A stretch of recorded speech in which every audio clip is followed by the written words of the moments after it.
Alright, apparently the first time I recorded this, audio wasn't recording. So we're going to try this one more time. So we're reviewing every goblin in Yu-Gi-Oh! Let's get a few things out of the way. First of all, I'm not going goblin mode. Farfo in goblin mode. MBT in goblin mode. I'm sick of seeing people go goblin mode. Not putting it in here. So we're just going to talk about the deck. Secondly, I'm not going to be talking about the new archetype all that much, the Goblin Riders. If you want to see somebody talk more about those cards in depth, go watch Scarlon's video. I'm going to try to remember to link it in the description. She does a great job talking about the deck, shows off some combos. It's great. I am here merely to talk about the cards that are now searchable as a result of this archetype. So if you're unaware, one of the Goblin monsters in Goblin Rider searches any Goblin monster, which busts the deck wide open in terms of targets you can play. So we're going to talk about some of the targets for this deck and how they interact. A couple other things to keep in mind. There is a card that allows you to modulate levels where you can target two monsters and you can either make both of them one of the levels of one of them or make both of them the combined levels of both of them. So if you have a 3 and a 4, you can either make both 3, both 4, or both 7. I hope that's easy to understand. Let's go ahead and get into it. Firstly, y'all should subscribe. Only 0.5% of my viewers in the last 28 days have been subscribed. So what is wrong with you? Hit the subscribe button. It ain't hard. So let's start with the targets that nobody cares about. Crow Goblin is an exclusive to the OCG, so it's not even worth mentioning all that much in this context. And Goblin Calligrapher is just a vanilla monster, but he will come up later. So let's first talk about some of the goblins that are just straight up bad and offer no utility. Blindly Loyal Goblin doesn't do anything. A lot of these cards could be vanillas, honestly, and they might even be better. All he does is prevent himself from changing control, which is not something anyone cares about. Now, if this gave like your whole field protection, that'd be one thing, but it doesn't. Second Goblin is interesting because it's a union monster, and it specifically mentions Giant Orc, which in a very roundabout way could mean that these new Goblin Rider cards are Giant Orc support, as they allow you to search second Goblin. But all this card does is offers it the ability to switch its battle position back after it's been switched to defense, as Giant Orc is one of those cards that they printed that had a massive attack stat, and they tried to balance it by making it where every time he attacked, he switched to defense and couldn't be switched back until the end of your next turn. So, not good though. Real bad. Coach Goblin is also interesting because it, in the end phase, allows you to cycle a normal monster in your hand for a draw. But we won't be playing normal monsters in this deck, so. Now, a lot of people are going to be mad that I included Toon Goblin Attack Force in the bad ones that serve no utility, as this now bridges the gap between the Goblins and the Toons in a way that isn't just a Toon has Goblin in its name. Now a Toon is searchable within a Goblin archetype, but Toons are bad. Moving on. So Goblin King is one that I think offers at least some utility. In a perfect world, this card could get up to, I believe, 11,000 attack if every monster zone, including the EMZs, are occupied by fiends. The problem is that you would need your opponent to also control fiends, and if they know you're playing Goblin King, then they're going to keep the number of fiends they keep on field to a minimum. I believe there's a Kaiju that's a fiend, so you could hypothetically play the Kaiju over something to turn it into a fiend. Or you could play something like DNA Surgery to turn everything into a fiend. But at that point, you're jumping through a lot of hoops to play a real bad card in hopes that you can get a big number. Next up, we're going to talk about the Goblin Attack Force retrains. These are all cards that stem from this one card, Goblin Attack Force. And it's a very simple concept. Just like Giant Orc I mentioned earlier, Goblin Attack Force has a massive attack stat for a normal summon of a monster. 2,300 is a big number for a monster that's normal summon and can attack without any sort of restriction on how it attacks. The restriction comes in that every time it attacks, it switches itself to defense, and it can't be switched back until the end phase of your next turn. But this is the highest attack target for the search that's a level 4. So For the most part, I think that this card is going to be the go-to target for level 4s, assuming people don't lean on other targets that offer certain utility. So they retrained Goblin Attack Force a bunch of times. The first retrain was Goblin Elite Attack Force, where they lowered its attack and gave it an actual defense stat, but it's still not very good. Now, this is where the retrains started to sort of go off the rails. So you have Goblin Black Ops, which, no, this is not a Call of Duty reference. This one can attack directly and then has the switch to defense restriction, but it has 1,000 less attack, which is bad. You have Goblin Decoy Squad, which, when it inflicts battle damage, lets you draw a card. That's better, but it only has 1,000 attack, so it's bad. Goblin Marauding Squad, I thought was going to be sort of like a Marauding Captain type effect, but in reality, it's an Armades. It's just 400 less attack than Goblin Attack Squad.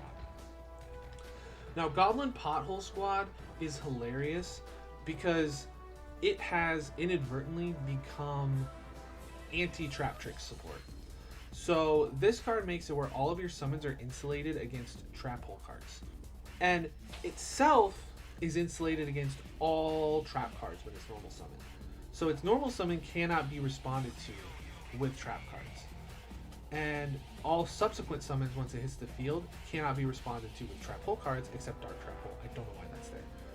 So hypothetically, in a world where you go to locals and multiple people are playing trap tricks, or there's one guy that always rolls up with trap tricks and you just want to frustrate him to no end, this is your level 4 target.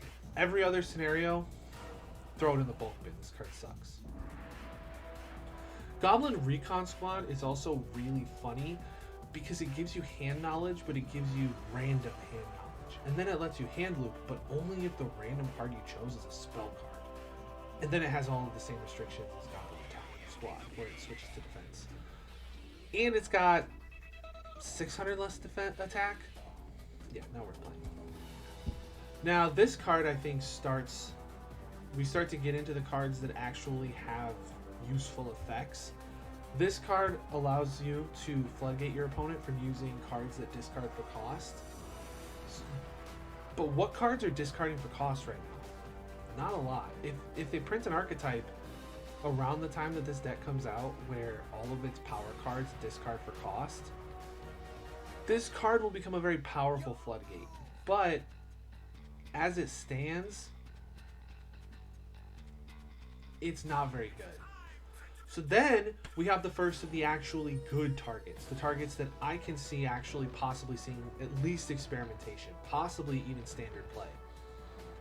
Now, this card in particular will probably creep out Goblin Attack Force as the go-to level 4 target, assuming that people don't want to play more than one level 4 target, because it offers actual utility. When it's normal summoned, which the Goblin Rider deck offers you an extra normal summon, but when this is normal summon, it can summon a level 4 or lower from hand, which can be any of the Goblin Rider monsters. So it converts an extra normal summon into 2 bodies, both of which can either be modulated to be 4, 3, or 7, meaning you have access to a bunch of crazy stuff. Scrap Goblin is interesting for a number of reasons. It's a level 3, which is great in the deck already because there's a lot of rank 3s and rank 6s. And it's a Beast Warrior, which means it can be searched off tanky. In addition to that, it's a tuner, which means you could hypothetically play Synchros in this deck if you decide to play this as an extra target. Although I would think the extra deck's pretty tight already. I don't know if you'll have room for any Synchros. But in addition to that, this card allows you to go into Scrap Wyvern, which opens the floodgates in terms of what you can do with your scrap plays.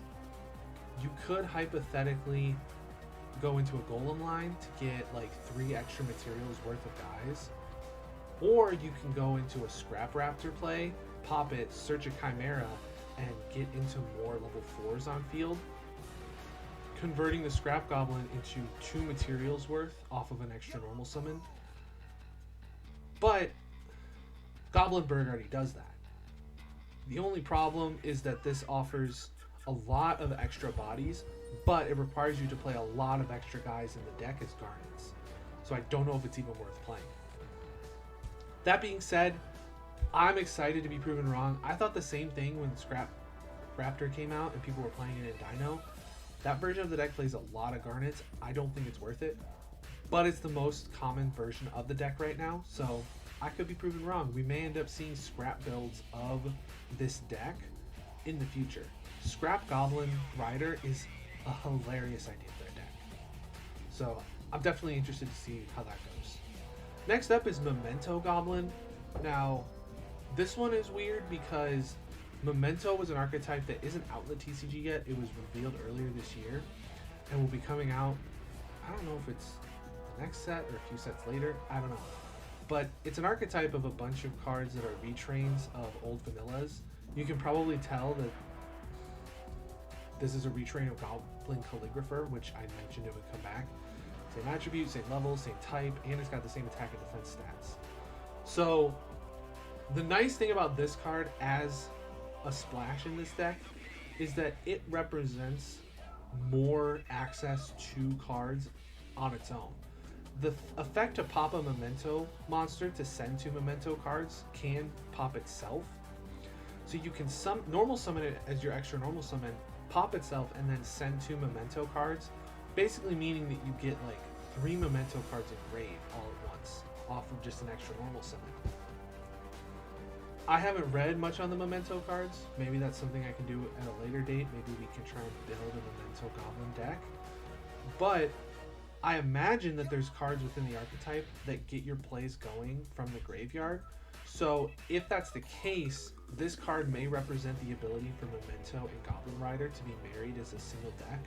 I think MBT mentioned this in the same way that like Punk Gold Pride was a deck, where they were 2 archetypes that didn't seem like they went that well together, but they both wanted to do the same thing in getting your life points lowered, and they both wanted to get certain statted monsters on the field. So through the Punk plays, you could get 2 level 3s and Xyz into the Xyz monster for Gold Pride and get the whole engine going. This deck may have a similar situation where the Goblin Rider cards start to get the game plan going, and then once you get to the point where you search a Goblin monster, you can search Memento, normal it as your extra normal summon, pop itself, and then suddenly, once the Goblin Rider stuff has been set up, you now have the ability to do Memento plays as well. The problem is that if the deck is built in such a way where it's a Goblin Rider deck that plays a supplementary Memento engine, there's going to be a lot of Memento Garnets that you don't want to draw. So either the 2 archetypes need to play on their own and then bridge into each other, or you're just going to have to play a bunch of Memento cards and understand that there are going to be games that you lose strictly because you drew too many of your Memento Garnets. But I do think that it's worth testing out and experimenting with, because the Memento archetype seemed like it was going to be really strong just from reading the initial wave of support. And these 2 decks really are in their first wave of support, and as more waves get printed, they may print more cards that make the archetypes work better together. But as it is, I think that they both need another wave of support to be truly good. But marrying them together may fill in the gaps and allow them to play enough engine where it doesn't feel like you have non-games, at least not as often. Now, this is the card that Eva was sort of experimenting with. I know that Scarlon, I think, mentioned this in her video, and then Eva talked about it a lot on Twitter. You can maybe go check out Eva's Twitter. She posted a screenshot of an end board she produced using this card in the Goblin Rider deck. Again, this is a situation where you have your zombie portion of the deck and your Goblin Rider portion of the deck, and the Goblin Rider portion of the deck can get you into the zombie plays, but I don't think the zombie plays can get you into the Goblin Rider portion, meaning that if you draw just the zombie half of your deck, you have no Goblin Rider plays. Or if you draw too much zombie and not enough Goblin Rider, you may have to end on a suboptimal board, or you may draw cards that you wanted to search off of Goblin Zombie later on in the turn. So you either have to play a trimmed down zombie engine to make it where your chances of drawing your Garnets are less likely, or you have to play a larger zombie engine to make it where if you draw too much of that engine, you can just play that deck. But that doesn't seem very good, because then you get into a situation where what if you draw the rider cards that don't interact with the zombie cards, and you have to have a bunch of dead cards in your hand. It's another situation where we're gonna have to see how well these two decks coexist, how much synergy there actually is, to see if it's worth playing these cards like full stop. And Goblin Zombie could also be used as a card that can search utility cards, but I can't think of any utility cards. The 1200 or less defense restriction restricts you on a lot of stuff. Like if it was just add a zombie monster, you could hypothetically add a Ghost Girl, which is wild, but those have 1800 defense, so this can't search them. But we'll have to see how people do it. Now, we've made it to the portion of the video where things get really hairy. So, if you're here from my TikTok, then you don't need to hear any of this. But if you're not following my TikTok, which you absolutely should be, link is going to be in the description, then I made a video talking about how the Goblin Rider archetype was going to be a massive archetype because it busts open the ability to search goblin monsters, and this card searches any goblin card, meaning that not only are all goblin monsters part of the Goblin Rider archetype, because of this card, all goblin spell traps are also part of the archetype. Now, I had to re-record this, so I don't remember if I mentioned this already, but cards that have to inflict battle damage to trigger their effects are typically pretty bad. You have to work extra hard to make it where cards inflicting battle damage and triggering the effect is actually good. Firstly, you have to be going second, which means the utility of that card has to be insane because your opponent has already had the chance to set up. Second of all, it has to connect, and odds are your opponent can stop it. Third of all, especially on cards like this that don't have a built-in way to attack directly, you have to attack into a monster, and with only 1000 attack, odds are your opponent doesn't have anything dinky enough for you to be able to hit over. And in addition to that, that wastes your battle phase, meaning you can't kill them using battle damage. So there's a lot of reasons why this card's bad. But we're still going to talk about the targets you can search off of it. Here's the bad ones. So there's some cards that increase and decrease life points. There's a card that allows you to draw, some cards that let you sort of cycle cards in your deck. There's some cards that sort of allow you to out your opponent's back row, some burn cards, hand looping. Pretty much all of these are either not powerful enough to warrant playing, or they're just too slow in the current format. Not worth playing. They're all bad. This is the first one that I think is worth mentioning specifically. Peing Goblin allows you to sort of reveal the top 3 cards of your opponent's deck, and then you can take one of those cards and place it on the bottom. And then the other 2 get to go back in any order. That's pretty decent. I would say there is a world where this is really good. I don't think the Goblin Rider archetype has any sort of cards that interact with the top of your opponent's deck. But this card is good in a scenario where you are sort of playing a longer game and you want to be able to control your opponent. The problem is it's only a one-time activation, and if your opponent's able to shuffle their deck after you've done it, then it's sort of useless. But I still think that this has more utility than the other 7 cards I mentioned. Next up is Upstart Goblin. This card sort of broke deck building for a long time. It allows you to play a 1 less card size deck because it cycles itself, meaning that if you play it in a 40 card deck, you're basically playing a 30 card deck in terms of the math. This card's really good. Goblin Out of the Frying Pan is almost really good. Paying life points does not matter, but it being a searchable negate is really strong, and the fact that it's a counter trap makes it even stronger. Here's the catch: it only negates spells, but it does offer insulation against cards like Forbidden Droplet, like Dark Ruler No More, and it offers utility in being able to negate power spells. Like you can negate something like an Extrav, something like a Prosperity, you know, that kind of stuff. So that's kind of neat, but no, it's not good. So in conclusion, these are sort of the targets that I think have the most utility. I think that Goblin Zombie is probably going to be considered the most and see the most experimentation early on from people trying to mix the deck with zombies. I think that Memento Goblin has a lot of like height in terms of how high the ceiling is and how powerful a deck could be between marrying these two archetypes. Scrap Goblin offers a lot of utility in offering the ability to put a bunch more bodies on the field. And Goblinberg immediately converts into 2 materials, which is really good. I would say that if you're not considering those utilities, the strongest target is definitely Goblin Attack Force, as it has the highest attack. If you are playing multiple targets at level 4, like you're playing multiple copies of Goblinberg because it's also just a good normal summon, and you want other level 4 targets, I think Goblin Attack Force is the first one to consider. I think that aside from that, Goblin Zombie is really good as a level 4 target. Scrap Goblin is great as a level 3 target that gets you into scrap plays, and Memento Goblin is a great level 1 target that offers actual utility. But we'll have to see. Well, would you look at that? You should definitely subscribe.